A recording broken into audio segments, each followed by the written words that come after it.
Livro de Daniel, capítulo de número 10. Nós vamos ler a partir do versículo de número 2. Os irmãos que encontraram o texto bíblico, digam amém. Amém. Diz assim a palavra do Senhor. Naqueles dias, eu, Daniel, estava pranteando por 3 semanas inteiras. Eu não comi pão agradável, e nem chegou à minha boca carne ou vinho.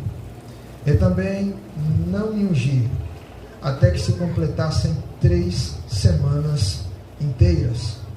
E no 24º dia do 1º mês, enquanto eu estava ao lado do grande rio Tigre, ergui meus olhos e olhei, e observei um certo homem vestido de linho, cujos lombos estavam cingidos com fino de ouro de Ufaz. O seu corpo também era semelhante ao berilo, e a sua face como a aparência de um relâmpago, e os seus olhos como lâmpadas de fogo, e os seus braços e os seus pés eram semelhantes ao bronze polido, e a voz das suas palavras como a voz de uma multidão. Somente eu, Daniel, tive a visão, pois os homens que estavam comigo não viram a visão. Porém, um grande tremor caiu sobre eles, de modo que fugiram e se esconderam. Portanto, fui deixado sozinho e tive esta grande visão. E nenhuma força restou em mim, pois a minha formosura foi transfigurada em corrupção, e nenhuma força eu retive. Contudo, ouvi eu a voz das suas palavras, e quando eu ouvi a voz das suas palavras, senti então um profundo sono sobre a minha face, e a minha face virou-se para o chão. E eis que uma mão me tocou e me colocou sobre os meus joelhos e sobre as palmas das minhas mãos. E ele me disse: ó Daniel, homem grandemente amado, entende as palavras que eu te falo? Põe-te em pé, pois a ti agora sou enviado. E quando ele falou-me esta palavra, levantei-me tremendo. Então ele me disse: não temas, Daniel, pois desde o primeiro dia em que tu dispuseste o teu coração para entender e para humilhar-te perante o teu Deus, tuas palavras foram ouvidas, e eu venho por tuas palavras. Você pode dizer amém? Amém. Podemos tomar os vossos assentos em nome do Senhor Jesus.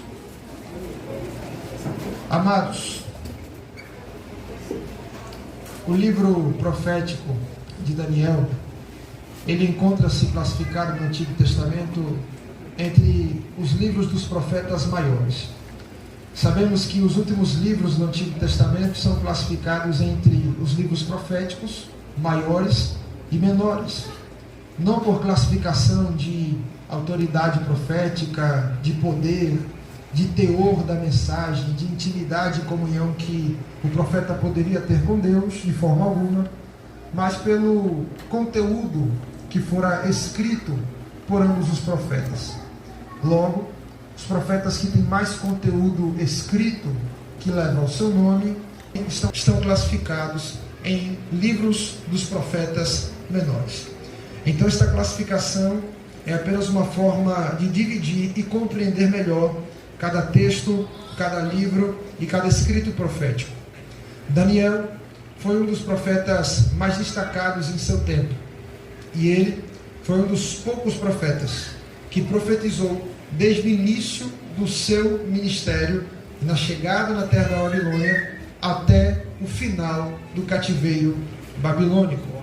Podemos dizer e afirmar aos irmãos que essa longevidade no ministério profético somente Daniel e o profeta Ezequiel obtiveram, sendo que Daniel, muito provavelmente, profetizou por um período de tempo mais longo, maior do que profetizara Ezequiel. Daniel, quando fora levado para a terra da Babilônia, não foi sozinho, mas estava acompanhado de alguns jovens hebreus que eram oriundos das aristocracias de Jerusalém, das famílias nobres, das famílias poderosas. Daniel, quando chega na terra da Babilônia, ele é selecionado juntamente com 3 amigos, Misael, Ananias e Azarias, que eram jovens que haviam se destacado durante o período de preparação para se apresentarem ao rei da Babilônia, e eles são selecionados para trabalharem diretamente a serviço do rei Nabucodonosor, na corte real da Babilônia.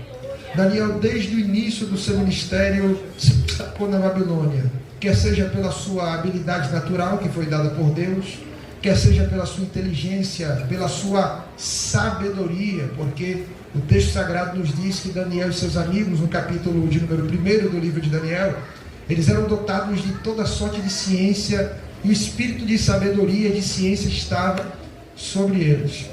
Não somente por isso Daniel se destacou, mas também por conta da comunhão e da fidelidade que ele e seus amigos nutriam diante de Deus. Ao passo que eles rejeitavam os banquetes babilônicos e aquilo que o mundo tinha para oferecer no cativeiro, eles, ao invés de serem desprezados e serem rejeitados em detrimento a outros jovens que estavam lá, eles cresciam e se destacavam ainda mais através da sua fidelidade, que era denotada ao Deus de Israel. Observem também que Daniel e seus amigos se destacaram, porque não temeram enfrentar perseguições, não temeram enfrentar oposições, para permanecerem fiéis ao Deus que eles serviam. Visto que muitas pessoas até são fiéis a Deus, até têm uma comunhão com Deus, mas só ao passo que ela não está passando por uma grande provação. Só até o momento em que ela começa a enfrentar uma grande perseguição e oposição. Tem pessoas que são assim. Se houver bonança, ela é fiel a Deus, mas se a tempestade vier contra ela, logo ela abandona o barco e perde a fidelidade ao Todo-Poderoso. Os amigos de Daniel permaneceram fiéis a Deus, mesmo com a ameaça da fornalha, e sendo lançados na fornalha, Deus os livrou dentro do fogo da fornalha. Daniel, no capítulo de número 6 do seu livro, por conta das suas orações fiéis ao Todo-Poderoso, foram lançados na cova dos leões. Mas quando o rei, que era amigo pessoal de Daniel, logo na manhã seguinte vai até o encontro de Daniel na cova, preocupado em que Daniel já estivesse morto, ele grita: Daniel, será que o Deus de Israel pôde te livrar? E a resposta do servo do Senhor foi: ó rei, vive para sempre. O meu Deus enviou seu anjo e fechou a boca do leão. Passaram-se muitas décadas, a Bíblia Sagrada nos diz aqui no capítulo 5 do livro de Daniel, que o rei Belsazar estava banqueteando juntamente com seus príncipes, governantes, pessoas de grande autoridade em sua corte, em seu reinado, quando a mão de Deus se apresentou na parede do Palácio Real e escreveu naquela parede uma sentença condenatória, uma sentença de juízo contra Belsazar e contra o reino da Babilônia. Não vou me ater muito a esta revelação, mas cabe dizer que nenhum sábio babilônico conseguiu dar a interpretação correta e coerente da visão que Belsazar havia recebido da parte dos céus, até que Daniel é convocado para se apresentar diante de Belsazar. E a primeira coisa que Belsazar pergunta quando avista Daniel é: és tu o mesmo Daniel? Porque passaram-se os anos, passaram-se as décadas, mas Daniel permanecia crente, Daniel permanecia firme, Daniel permanecia fiel. E tem gente que até é crente, até é fiel, até tem comunhão com Deus, mas só durante um tempo. Depois que passam-se os anos, passam-se os tempos, passam-se os dias, vem o desgaste natural, vem o cansaço, a pessoa já não ora como antes, a pessoa já não busca como antes, já não consagra como antes, já não lê a palavra como antes. Há um desgaste na sua comunhão com Deus e ele não consegue permanecer fiel de maneira constante ao Todo-Poderoso. O apóstolo Paulo nos ensinou muito bem. Em 1 Coríntios capítulo 15, versículo 58, nas considerações finais, ele diz: portanto, meus amados irmãos, sede firmes e constantes, sempre abundantes na obra do Senhor. Daniel tinha a característica não somente de ter comunhão com Deus e ser um profeta grandemente usado pelo Espírito do Senhor, mas Daniel, ele era constante na sua comunhão com Deus. E essa constância fez com que Daniel profetizasse durante quase os 70 anos do cativeiro babilônico. Quem está entendendo, diga amém. Eu estou mostrando aqui para os irmãos alguns dos predicados deste grande servo do Senhor, deste grande profeta bíblico que fora Daniel. No capítulo de número 8 até o capítulo 12 do livro de Daniel, começa o conteúdo profético escatológico. Todo o livro de Daniel é um livro profético, mas o conteúdo profético dos primeiros capítulos, ele possui mais conteúdo histórico do que necessariamente profético. E muitas dessas profecias são profecias para o tempo de Daniel e para os tempos a seguir. Geralmente, grande parte das profecias dos primeiros capítulos de Daniel já se cumpriram, como por exemplo, a profecia, a revelação profética que Deus deu a Nabucodonosor no capítulo 2 do livro de Daniel, e o próprio Daniel dá a interpretação. Muito embora haja uma conotação escatológica, uma referência acerca do porvir, mas esta profecia é uma profecia literal que já se cumpriu, dos reinados que vinha da Babilônia até o tempo de Jesus, onde cada parte daquela estátua representa um dos reinados após o Império Babilônico. Cabeça de ouro, Império Babilônico; os peitos e os braços de prata representavam o Império Medo-Persa, que viria após o Babilônico; o ventre de bronze, coxa de bronze, representava o Império Grego de Alexandre o Grande; e depois desse, por último, o Império Romano, que já foi nos tempos de Jesus. E o ministério de Jesus é representado pela rocha que foi cortada sem auxílio de mãos e que esmagou completamente os reinos humanos, representando que o reino de Cristo é superior a todos os reinos da terra. Então, a profecia, de maneira direta e literal, ela já teve o seu cumprimento. Agora, do capítulo 8 até o capítulo 12, muito embora também hajam conteúdos históricos, mas são conteúdos predominantemente proféticos, escatológicos. Os irmãos são bons de Bíblia, sabem que escatologia significa estudo das coisas futuras, das coisas que ainda irão acontecer. Então, esses últimos capítulos de Daniel são predominantemente escatológicos, mas não é ferir o texto, trazer lições que essas revelações trazem para o nosso contexto atual. Sim, a gente pode pegar estas profecias, analisar estas palavras e extrair biblicamente algumas lições para a nossa vida diária e para a nossa comunhão com o Todo-Poderoso. Quem está entendendo, diga amém. Amém. Observe comigo que no capítulo de número 8, o profeta Daniel tem uma visão sobrenatural e uma visão escatológica. Nesta visão ele contempla um carneiro que possuía 2 chifres muito grandes. Chifre, no contexto teológico, representa domínio, império, governos. Portanto, esses 2 chifres representam 2 governos. É uma visão escatológica, eu não vou adentrar muito nesse detalhe, mas nessa visão ele também contempla um bode. Esse bode não pisava os seus pés sobre o solo da terra, ele voava sobre a terra. E enquanto aquele bode voava ao redor do rio, ele se encontra com aquele carneiro e fere-lhe os 2 chifres, representando um reino maior e mais furioso do que o reino do carneiro, que viria e destruiria aquele poder, aquele governo e aquela autoridade mundial. Depois que Daniel tem essa visão, ele fica preocupado com o significado dessa visão. Por quê? Porque a maior preocupação de Daniel, como um bom patriota que todo judeu é, por natureza, ele se preocupava com o futuro da sua nação.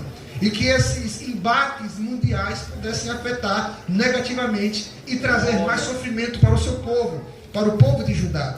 Então ele fica preocupado com aquela visão, mas a resposta do mensageiro de Deus, do anjo do Senhor que fala com Daniel no capítulo 8, que é o anjo Gabriel, ele diz: tenha calma, homem de Deus, porque esta visão não é para agora, mas é para o tempo determinado do fim. Versículos 16 e 17, olha o que a Bíblia diz: eu ouvi uma voz entre as margens do rio, e esta voz me chamou e disse, essa voz chamou e disse: Gabriel, faz este homem entender a visão. Então o anjo Gabriel obedece àquela voz que falava à beira do rio, vai até Daniel e diz para ele: tenha calma, fique em paz, porque esta profecia, filho do homem, não é para agora, mas é para o tempo determinado do fim. Sabe qual é a lição que eu tenho aqui?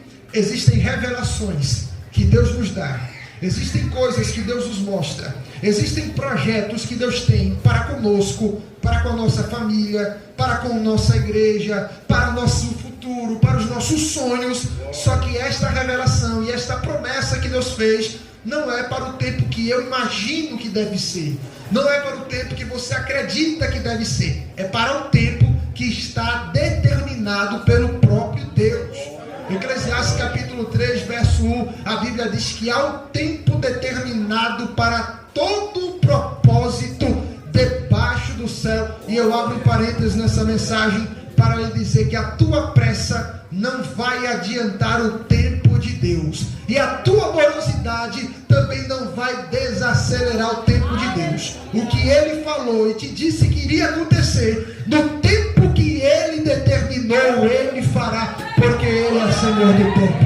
Quantos confiam no tempo de Deus? Quantos creem e desejam esperar no tempo de Deus? E eu sei que é um desafio esperar no tempo de Deus, principalmente no mundo atual que nós vivemos, onde todas as coisas são aceleradas, as pessoas querem tudo no seu tempo, para hoje, para agora e para já. A geração que está acostumada com esse miojo, que fica pronto em 3 minutos, com comida de micro-ondas, com pipoca de micro-ondas, com fast food, que você entra de um lado, sai com a comida do outro lado, liga no iFood, 20 minutos a comida está na sua porta. É difícil para essa geração aprender a esperar no tempo de Deus.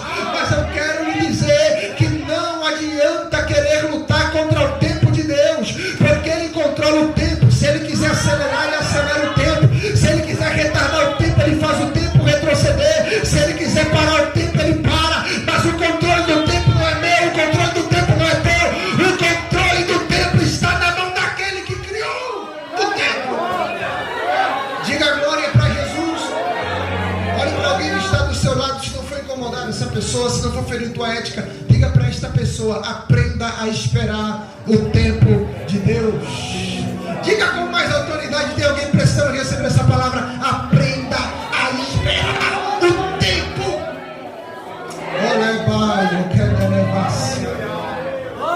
A nossa geração atual, encontramos tantas pessoas sofrendo de crise de ansiedade. O que é ansiedade? Ansiedade é um sentimento natural da psique humana, onde a pessoa fica preocupada com algo que está para acontecer, ou algo que talvez não vá acontecer. Então essa preocupação com algo que está ou não para acontecer gera ansiedade. Mas o que é crise de ansiedade? É um sentimento comum? Não. Crise de ansiedade é quando este sentimento de preocupação com algo que está para acontecer, ele toma conta da sua vida, de modo que você não dorme, de modo que você não descansa, de modo que você fica doente, de modo que você fica estressado, você perde a paz, não consegue nem vir para a igreja para adorar, para glorificar, para ouvir a palavra, não tem paciência de cantar os hinos, não tem força para levantar a mão para adorar, muito menos para chegar em casa, dobrar o joelho e falar com o pai na madrugada. Crise de ansiedade trava a sua vida. Mas por quê? Porque a nossa geração quer as coisas no seu tempo, quer tudo de imediato, quer tudo na hora. Se Deus não me der a vitória hoje, eu me desvio, eu entrego a carteirinha, eu não quero mais saber dos cargos, eu vou dizer para o dirigente que não quero mais saber de nada. Se Deus não falar comigo hoje, eu não quero mais pregar, eu não quero mais cantar, eu não vou fazer mais nada. Se Deus não fizer um milagre hoje, olha, eu vou botar, diácono, o Senhor na parede, vou botar Deus na parede. Se Deus não fizer hoje, meu irmão, deixa eu lhe dizer uma coisa: você bota uma aranha na parede, você bota uma barata na parede, você bota uma formiga na parede, mas Deus não. Ele é criador dos céus e da terra, onipotente, onisciente, onipresente. Não dá para botar ele na parede.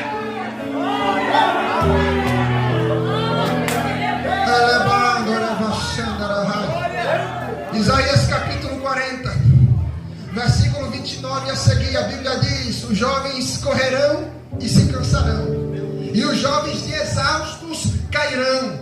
Por que Isaías diz isso? Porque é da natureza da juventude querer